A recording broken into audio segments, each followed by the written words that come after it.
कहानी की शुरुआत में पेरिस के पास एक बूढ़ी औरत के घर को दिखाया जाता है। उस बूढ़ी औरत के घर के एटिक में बहुत सारे चूहे रहते हैं। यहाँ पर चूहों की एक पूरी कॉलोनी है, पर बूढ़ी औरत को इस बारे में कुछ भी नहीं पता। और इसी कॉलोनी में रेमी भी रहता है, जिसके सूंघने की और टेस्ट करने की शक्ति सबसे अलग है। वो कभी भी बासी या बेकार खाना नहीं खाता, बल्कि वो सबसे बेहतरीन खाने को चुनता है। उसे अच्छा नहीं लगता कि दूसरे चूहे जंक में से, कबाड़ में से खाना खाते हैं। वो नहीं चाहता कि वो ऐसा खाना खाए। अब जिस बूढ़ी औरत के घर पर ये रहते हैं, वो टीवी पर पेरिस के एक बहुत बड़े शेफ का शो देखती है, जिसका नाम गुस्ताव है। और रेमी इसका बहुत बड़ा फैन होता है। उसका सपना होता है कि एक दिन वो उसी की तरह शेफ बनेगा। और एक दिन जब वो उसका शो देख रहा होता है, तो बूढ़ी औरत को पता चल जाता है कि उसके घर में रैट है।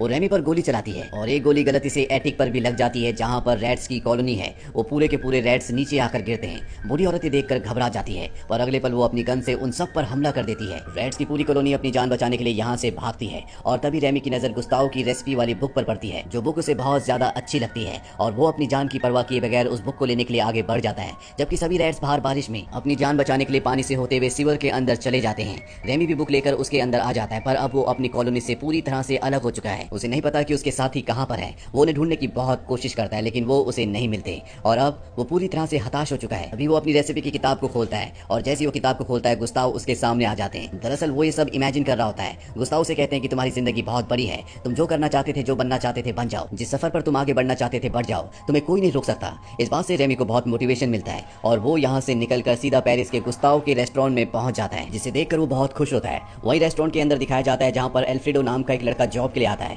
उसे यहाँ पर सफाई करने का काम मिल जाता है, और जब वो सफाई कर रहा होता है, तो गलती से उससे सूप गिर जाता है। बहुत ज्यादा घबरा जाता है, क्योंकि अब उसकी जॉब जा सकती है। सूप की क्वांटिटी पूरी करने के लिए वो उसमें अजीब अजीब सी चीजें डालना शुरू कर देता है, ताकि सूप पहले की तरह पूरा हो जाए। ये सब कुछ रेमी ऊपर से देख रहा होता है। उसके साथ इमेजिनरी गुस्ताव भी होता है, जिसे वो हमेशा देखा करता है। दरअसल असल में गुस्ताव अब इस दुनिया में नहीं रहा, उसकी मृत्यु हो चुकी है। और रेमी उसे इमेजिन करता है। रेमी को देखकर बहुत गुस्सा आ रहा होता है कि नीचे एल्फ्रेडो पूरे सूप को खराब कर रहा है, और गलती से वो नीचे पानी में गिर जाता है। वो अपनी जान बचाने के लिए भाग रहा होता है, पर इससे पहले कि वो खिड़की से निकलता है, उसे सूप की खुशबू आती है, जिससे उसे एहसास होता है कि एल्फ्रेडो ने पूरे सूप को खराब कर दिया। और अब रेमी खुद ही सूप में अलग अलग तरह के इंग्रेडिएंट्स डालना शुरू कर देता है। वो उसमें कई हर्ब्स डालता है, कई मसाले डालता है, और तभी उसे एल्फ्रेडो ऐसा करता हुआ देख लेता है। एल्फ्रेडो उसे पकड़ने के लिए उसे बर्तन के नीचे फंसा लेता है, पर यहाँ पर अब हेड शेफ आ चुका है। वो जब एल्फ्रेडो को देखता है, तो उसे लगता है कि एल्फ्रेडो सूप में अलग अलग एक्सपेरिमेंट्स कर रहा है। वो उसे बहुत डांटता है, और ठीक इसी वक्त यहाँ पर एक वेटर आता है, और वो सूप निकाल कर बाहर एक लेडी के लिए ले जाता है, जो कि एक क्रिटिक है, जो खाने पीने की चीजों पर रिव्यू देती है। अब जो यहाँ पर हेड शेफ होता है, वो उसे रोकने की कोशिश भी करता है, लेकिन तब तक वेटर जा चुका होता है। वो लेडी सूप पीती है, और इसके बाद वो हेड शेफ को बुलाती है और कहती है कि मैंने इससे बेहतरीन सूप कभी नहीं पिया।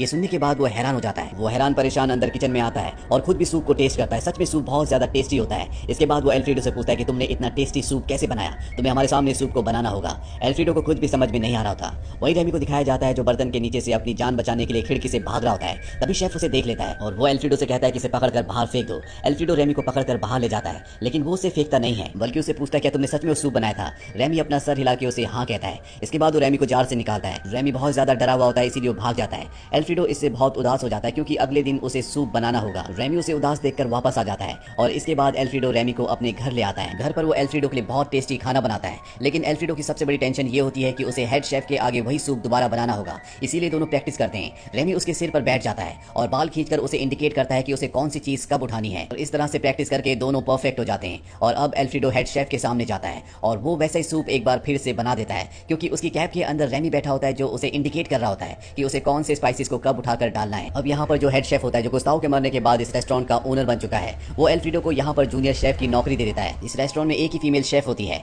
हेड शेफ कहता है कि ये तुम्हें नई नई चीजें बनाना सिखाएगी, साथ ही तुम पर नजर भी रखेगी। इसके बाद वो अपने ऑफिस में आ जाता है, और अब वो एल्फ्रेडो के वो डॉक्यूमेंट्स देखना शुरू कर देता है, जो उसने उस वक्त उसे दिए थे जब वो जॉब के लिए यहाँ पर आया था। और जब वो उसके डॉक्यूमेंट्स देखता है, तो उसे पता चल जाता है कि ये जो लड़का है, ये और किसी का नहीं बल्कि गुस्ताव का असली बेटा है, जिसका ये कभी रेस्टोरेंट हुआ करता था। इस बात को कंफर्म करने के लिए एक आदमी को बुलाता और कहता है कि एल्फ्रेडो की कैप लेकर जाओ और डीएनए टेस्ट करके पता लगाओ कि वो सच में गुस्ताव का बेटा है कि नहीं। और अब वो एल्फ्रेडो को एक नई डिश बनाने के लिए कहता है। उसकी कैप के अंदर अब भी रेमी है। रेमी उसकी मदद करता है, और एल्फ्रेडो एक बार फिर से बहुत ही शानदार डिश बनाता है, जिसे खाने के बाद सब उस डिश की बहुत तारीफ करते हैं। वहीं रेमी को एक दिन उसका बड़ा भाई मिल जाता है। इसके बाद वो अपनी पूरी कॉलोनी से मिलता है, जिसे देखकर वो बहुत खुश होता है। रेमी उन्हें अपने बारे में सब कुछ बताता है। रेमी के पिता कहते हैं कि कभी भी इंसान रैट से प्यार नहीं कर सकते, वो उनके दुश्मन है, वो हमेशा उन्हें मारना चाहते हैं। पर रेमी अब उनकी बात से इत्तेफाक नहीं करता, क्योंकि एल्फ्रेडो से उसकी अच्छी दोस्ती हो चुकी है। वहीं एल्फ्रेडो को दिखाया जाता है, जो यहाँ पर शेफ का काम तो करता ही है, साथ ही उससे सफाई भी करवाई जाती है, जिससे वो बहुत ज्यादा थक चुका है। लेकिन यहाँ पर जो फीमेल शेफ है, ये दोनों अब एक दूसरे को पसंद करने लगे हैं। इसीलिए एल्फ्रेडो अपना ज्यादा से ज्यादा वक्त फीमेल शेफ क्वालिटी को देता है। वो रेमी से अब ज्यादा बातें नहीं करता।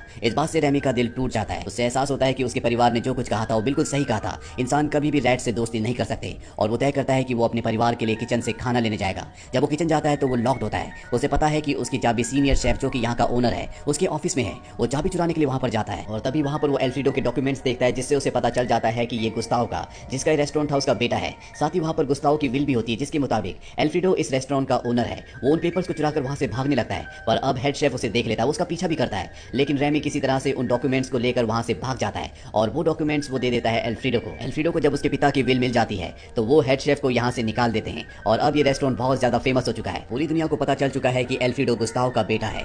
यहाँ पर अब एक क्रिटिक आता है जिसका नाम होता है एंटन ईगो। एंटन ने कई साल पहले एल्फ्रेडो के पिता गुस्ताव जब जिंदा थे तो उसने इनके रेस्टोरेंट को रेटिंग दी थी जो कि बहुत ज्यादा बुरी थी। इस वजह से उसके पिता को हार्ट अटैक आ गया और गुस्ताव की मृत्यु हो गई। और अब वो एल्फ्रेडो को कहता है कि वो नेक्स्ट वीक एक बार फिर से आएगा और उसके फूड को टेस्ट करके इन्हें एक बार फिर से रेटिंग देगा। अब एल्फ्रेडो और रेमी के बीच में लड़ाई होना शुरू हो जाती है क्योंकि अभी तक रेमी ने जितनी भी डिशेस बनाई थी जिसमें उसने एल्फ्रेडो की मदद की थी उसका सारा क्रेडिट एल्फ्रेडो ने ले लिया होता है। वो रेमी को कोई भी क्रेडिट नहीं देता और अब रेमी इस बात से नाराज होता है, इसीलिए वो अपनी पूरी रैट की कॉलोनी के साथ मिलकर रात को उसके किचन पर धावा बोल देता है। वहीं एल्फ्रेडो को दिखाया जाता है जिसे अपनी गलती का एहसास होता है, पर जब वो किचन में आता है और देखता है कि वहाँ पर रेमी ने अपनी पूरी रैट कॉलोनी के साथ आतंक मचा रखा है तो उसे बहुत गुस्सा आता है। वो रेमी के साथ साथ सभी रैट्स को यहाँ से भगा देता है, पर यहाँ पर जो पहले सीनियर शेफ था जिसे यहाँ से निकाल दिया गया है वो रेमी को पकड़कर कैद कर लेता है। वहीं अगले दिन एल्फ्रेडो के रेस्टोरेंट में एंटन ईगो आता है जो आज उसके फूड को रिव्यू करेगा। वो एल्फ्रेडो को कहता है कि मुझे एक खास डिश बनाकर दिखाओ जो यहाँ पर पहले किसी ने भी ना खाई हो। लेकिन एल्फ्रेडो को कोई भी नई डिश बनानी नहीं आती, वो वही चीजें बना सकता है जो उसे रेमी ने सिखाई थी। एल्फ्रेडो इस बात से घबरा जाता है। वहीं रेमी के पिता और उसके बड़े भाई उसे हेड शेफ की कैद से छुड़ा लेते हैं,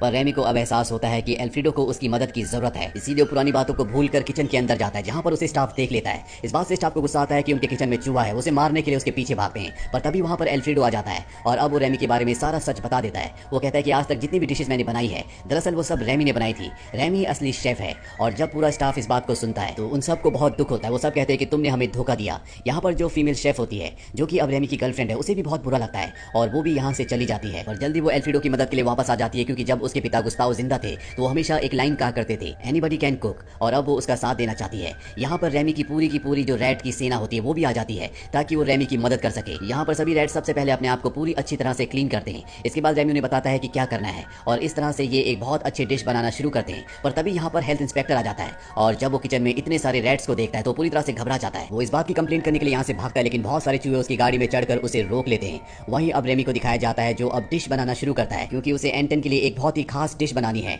और वो डिश बनाता है रैटाटूई जो कि पेरिस के कंट्री साइड में फार्मर्स की एक फेवरेट डिश है। और अब ये डिश बनकर तैयार हो जाती है और जब एंटन ईगो इस डिश को टेस्ट करता है तो वो अपने बचपन में चला जाता है जहाँ पर उसकी मॉम ने उसे ये डिश खिलाई थी और आज भी उसे उसका स्वाद याद था। उसके बाद उसने कभी इस डिश को नहीं खाया था और इस डिश को खाने के बाद जैसे वो मंत्र मुग्ध हो जाता है। वो एल्फ्रेडो से कहता है कि मैं उस शेफ से मिलना चाहूंगा जिसने डिश बनाई है। एल्फ्रेडो और उसकी गर्लफ्रेंड जो कि फीमेल शेफ है वो एंटन से कहते हैं कि जब सब चले जाएंगे तब आप उस शेफ से मिल सकते हो। और जब रेस्टोरेंट पूरी तरह से खाली हो जाता है तो एल्फ्रेडो एंटन के सामने रेमी को लाता है और कहता है कि यही वो शेफ है जिसने इस डिश को बनाया है। एंटन ईगो को इस बात से कोई फर्क नहीं पड़ता कि रेमी एक रैट है क्योंकि आज से पहले उसने इतनी अच्छी डिश कभी नहीं खाई थी। अगले दिन न्यूज़पेपर में उसका रिव्यू आता है, वो इनके रेस्टोरेंट को बहुत अच्छे रिव्यू देता है। साथ ही उसने अपने इंटरव्यू में ये भी कहा होता है कि गुस्ताव हमेशा एक लाइन कहा करते थे कि एनीवन कैन कुक, और ये बात बिल्कुल सही है। कल गुस्ताव के रेस्टोरेंट में जिस शेफ के हाथों का मैंने खाना खाया वो फ्रांस का सबसे शानदार कुक है, पर अपने इंटरव्यू में वो ये नहीं बताते कि रेमी एक कुक है। अब जो हेल्थ इंस्पेक्टर होता है जिसने किचन में बहुत सारे रैट्स को देखा था वो गुस्ताव के रेस्टोरेंट को पूरी तरह से सील करवा देता है। साथ ही यहाँ पर एंटन ईगो की जॉब चली जाती है क्योंकि उसने एक रैट के ऊपर रिव्यू किया था। पर ये सब इतनी जल्दी हार नहीं मानते।